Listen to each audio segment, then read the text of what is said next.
Сәлем достар, менің каналыма қош келдіңіздер. Менің каналыма тіркелмеген болсаңыздар, каналыма тіркеліп, қоңыраушаны баса отырсаңыздар, келесіде шыққан жаңа рецепттерді ең алғашқы көрушілердің бірі боласыздар.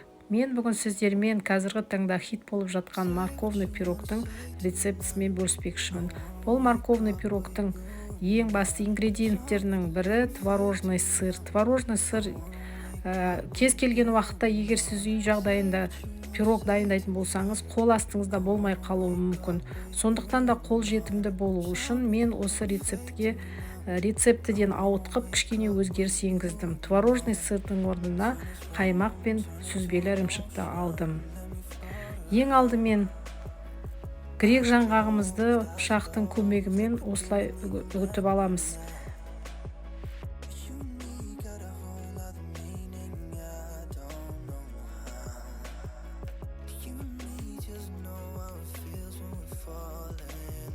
Жаңғағымыз өте майда болып кетпесін. Сонымен бірге сәбізімізді алып, осындай міне видеода көріп отырғандарыңыздай ұсақ көздері бар үккіштің көзімен өткізіп алдым. Одан соң 3 жұмыртқамызға қантымызды қосып, кішкене тұз қосып аламыз. Сәл-сәл тұз қоссаңыздар жетіп жатыр. Және осындай миксердің көмегімен жақсылап айналдырып алатын боламыз. Әбден ағарғанша айналдырамыз. Мінекей осылай болып шығады. Одан соң майымызды қосып, тағы да бір кішкене айналдырамыз. Одан кейін осы массамызға дайындап қойған сәбізімізді, грек жаңғағын қосатын боламыз. Және де корицаны қосамыз.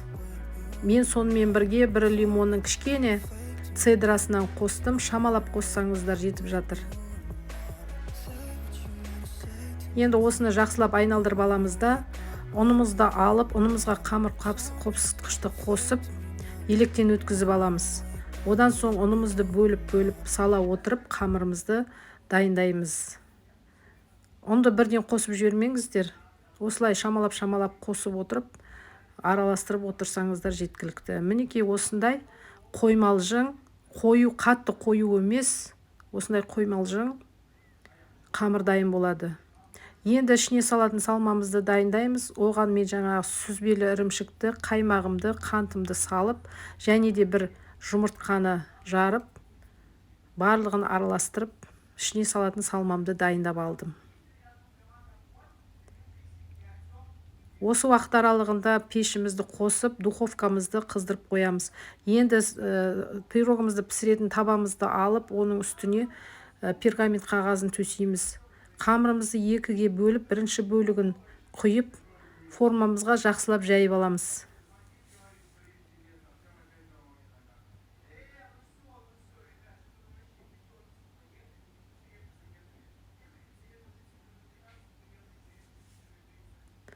Одан соң дайындап қойған салмамызды да осы ретпен үстіне құйып шығамыз. Бір тегіс қып құйып шығамыз.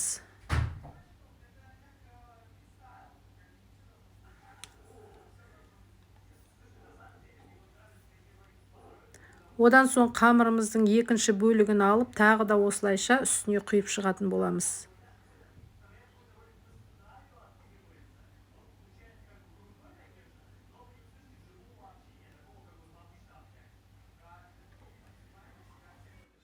Енді осы массаны қызып тұрған пеште 50 минутта пісіріп аламыз.